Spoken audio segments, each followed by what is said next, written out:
says before we start, we need your written consent to proceed. You can proceed. Okay. Tell me about your organization story.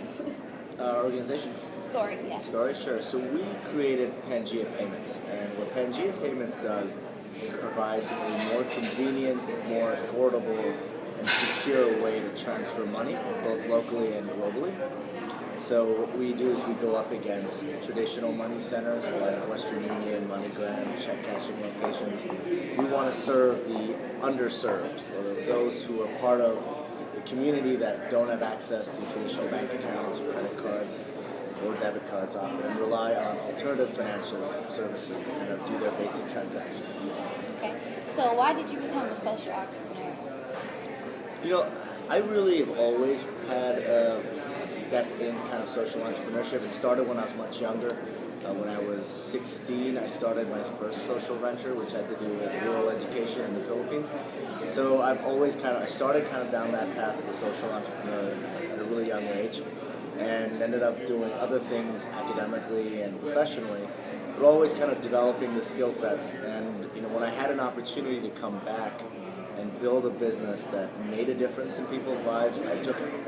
And Pangea is a business where I was able to leverage my domain expertise, so my understanding of the prepaid ecosystem, as well as parlay that with the insight and advice from accelerators like the Impact Engine, and was able to kind of build and marshal a lot of support from the industry and develop a new way to transfer money globally.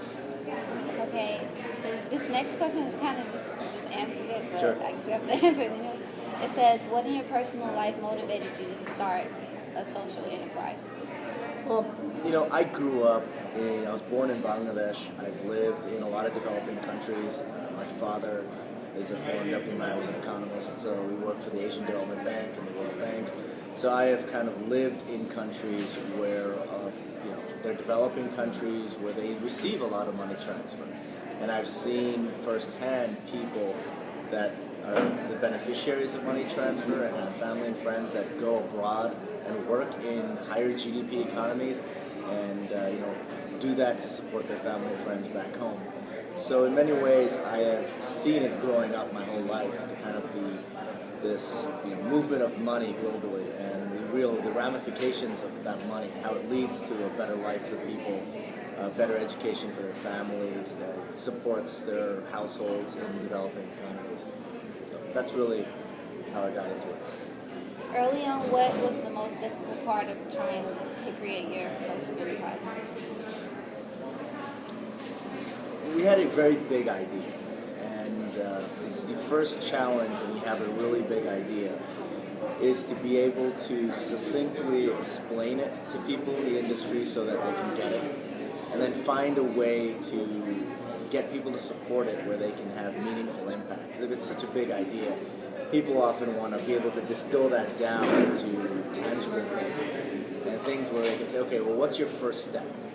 Because if the idea is really big, you can get support of just the idea, but you're not able to kind of do anything, your idea will really the steam will go down. So in order to keep momentum, it's getting the idea, being able to explain that idea to people, and then being able to show kind of tangible, this is step one, this is step two, this will be step three, and then, execute and being able to deliver on those step one, step two, step three.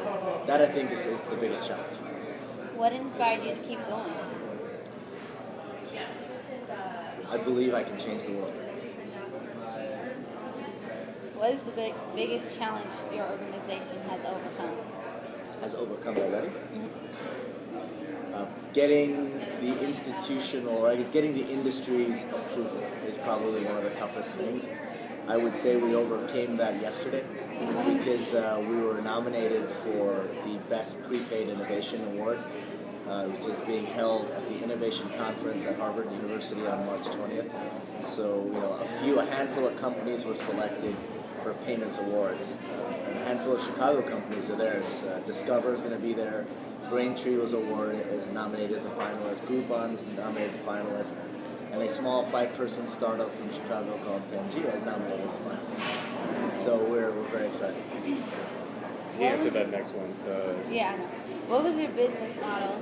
By this we mean, how do you make money in this business? Sure, we charge a fixed flat fee to do a money transfer. It doesn't matter where you're sending in the world, it doesn't matter how much you're sending in, it's always the same flat fee. And what we do is we have a distributed revenue model, so we share a large part of that fee income with all of our partners. So all the partners that play a role in making a transaction happen take a piece of that fee income. So everyone's incentivized to push volume because everyone makes money on every dollar that goes through the system. How does your business create revenue and social impact? So our business creates revenue by moving money.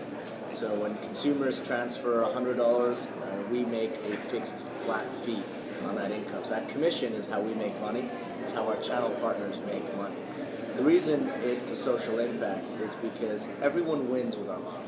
We win by making money, our partners win by participating in that fee income, and consumers win by saving significant amount, up to 50 to 80% on existing money transfer fees. Now those fees could total up to $1 billion by our projections by year 3. That's $1 billion that either goes back in the hands of the people that make the money, or it goes to the developing economies where they're supporting friends and family. And that leads to a better life, more opportunities, and better support for their friends and family. What social issues or issue does your enterprise impact and how? We address financial services. So we address serving the needs of the underbanked globally. It's about 2.5 billion people around the world that lack access to credit cards and bank accounts, that have limited abilities to conduct basic financial transactions. So our platform enables them to have better access at a more affordable rate, more convenient, and more secure. What methods does your business use to retain relationships with others? Well, our business, by virtue of the way it operates, is constantly reinforcing of all of our partners, because every transaction that's done through our system leverages existing retail relationships, leverages the global prepaid ecosystem. So by doing that, every transaction kind of feeds in, and the commission structure pays out every partner that helps. But beyond that, we work very closely with our partners. We have our marketing team that works with their counterparts at the other companies. Our technology team deals very closely with their technology teams. And we go to the same conferences, and we help support each other on all different initiatives. So, when we have a vision for our platform, that vision is also molded by the needs of our partners and the needs of customers. So it's a fluid thing. We have a very clear idea that money transfer is the anchor for our platform, but the other services that we bring to market are also developed out of the needs of our partners and our customers. So we're constantly engaging with everyone that's part of the Pangea family, so to speak. So what partners do you rely on, like government, nonprofit, NGOs? Sure. We operate off of the global prepaid ecosystem. So all the prepaid partners that power prepaid products around the world, whether it's prepaid partners that activate products like you see an iTunes gift card or a prepaid Visa card, we deal with a lot of those partners. We have payment processing partners, risk management fraud partners. We deal with all of those people that help us build a robust platform. Did that answer the question? Yeah, it did. Would you prefer to rely more on grants than philanthropy, or revenue generated from your business? Yeah, we don't rely on grants or nonprofit assistance. We are strictly a for-profit business. So our venture generates sufficient cash flow to keep the businesses operational and provides enough commission sharing for our partners to make them incentivized to push the product. Have you, or would you start another social enterprise? Absolutely. I think every company I'll ever start after Pangea is a global behemoth that dominates the world of money transfer will be somewhere related to social enterprise. I believe that, to go back to it, I believe fundamentally you can build a business that's for-profit, you can build a business that's for-profit and supports social enterprise and addresses a societal or environmental challenge. I think every business should do that. Where have donations, grants succeeded over business impacts, and where have revenue generation succeeded over grants, donations? I don't know too much about the world of grants, and perhaps I wouldn't be able to speak to that, but I can say that for our type of business in the world of financial services, I think you can build a for-profit business that doesn't need the support of grants and governmental assistance. I think our business will always rely on for-profit first. It will rely on institutional investors and capital markets to kind of raise capital and build the business. So I think in the early stages of any venture, you'll probably go to friends and family, you'll go to angel investors, and you'll go to networks that are there. Relevant strategic partners will invest sometimes. Then we'll go to venture capital firms, and then hopefully we'll be cash flow positive enough as a business to be operational. And then when we need liquidity, we'll probably go to the public markets. Do you foresee your organization scaling up or scaling deep? And if so, how? What do you mean by scaling deep? Scaling deep means providing more services to the same community, and scaling up is providing the same service to many communities as possible. A little bit of both. I think from a scaling up perspective, we definitely want to hit our business is global. So we start with domestic U.S. and focus then on Latin America, then we'll focus globally. So the business will definitely grow in that sense from a geographic standpoint, and in the same time serving many different customers. From a deep perspective, we will bring, we're anchoring our platform on money transfer, but we will be bringing on ancillary services like remote check capture and other services that can help enhance the platform and provide more offerings for the customer. Please describe the basic idea that you use to develop your social enterprise. The basic idea is to democratize money transfer. And what that means is I want to enable anybody to send money locally or globally from web, mobile, and any retail location that they can use. That's really it.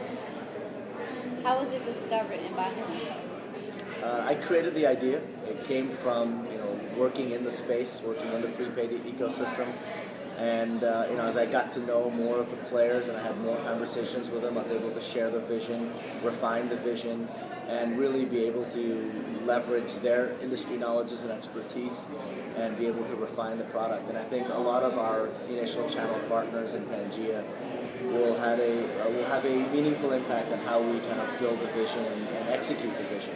Because it's one thing to have an idea, it's another thing to be able to take that idea and distill it down to something that's actionable and something that a customer is commercially viable.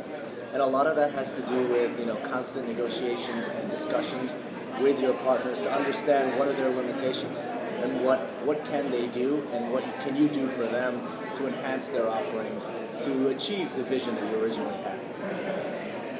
Did you write a formal business plan? I think the days of formal business plans are done, particularly the 50-page business plans and 100-page business plans. I think the way we approach our concept is to create a 2-page teaser, to create a 5 to 10-page investment summary that kind of is more detailed and has more of our backgrounds, and then probably a 10-slide presentation deck, which kind of covers the concepts and the markets and the people, but it's more visual, so you can hand that deck to an investor or you can walk them through the pitch. I think those 3 documents are probably really helpful to sell an idea and replace the more traditional business plan. Okay, this last question. How can we create greater inclusive capitalism in Chicago? It's an excellent question. I think my advice would be to think big, think about the problems facing the world, think about how you would go about solving a problem, think about what are the types of companies that exist in Chicago and the types of people that might be able to help you. Encourage people to come and work in shared workspaces like this, like in 1871, apply for accelerators like Impact Engine, and be able to take your idea, develop some domain knowledge, either work in the industry for a year or 2, or do a lot of research while you're in school on the space. Go to conferences that are relevant to your industry, learn people, network within those communities, and start to share your ideas and form it, and seek the advice of people that have done things tangentially related to your industry or in other industries that might be able to kind of offer some advice. So what can people in Chicago or in Chicago neighborhoods do to encourage social enterprise more? I think be receptive to ideas. This is something that everyone can do. It's very easy to shoot down ideas as, oh, it won't work, or it's not profitable, or what's your business plan, or what's your model, or your financial model. I think if you're more open to the idea itself and you can help flush out a lot of details, then that can be very helpful. I mean, an idea by itself is enough to inspire people and get people together. A lot of my team joined our company on the strength of an idea. A lot of our partners supported us on the strength of an idea. What happens after that support is execution, and you start to develop the plans, and you start to knock out things on your to-do list, and people continue to get more and more excited, and you build momentum. But by no means do you start with all of that in place. So I think if people in the community are more open to ideas and are more encouraging of ideas, then that's a good start. That was the last question.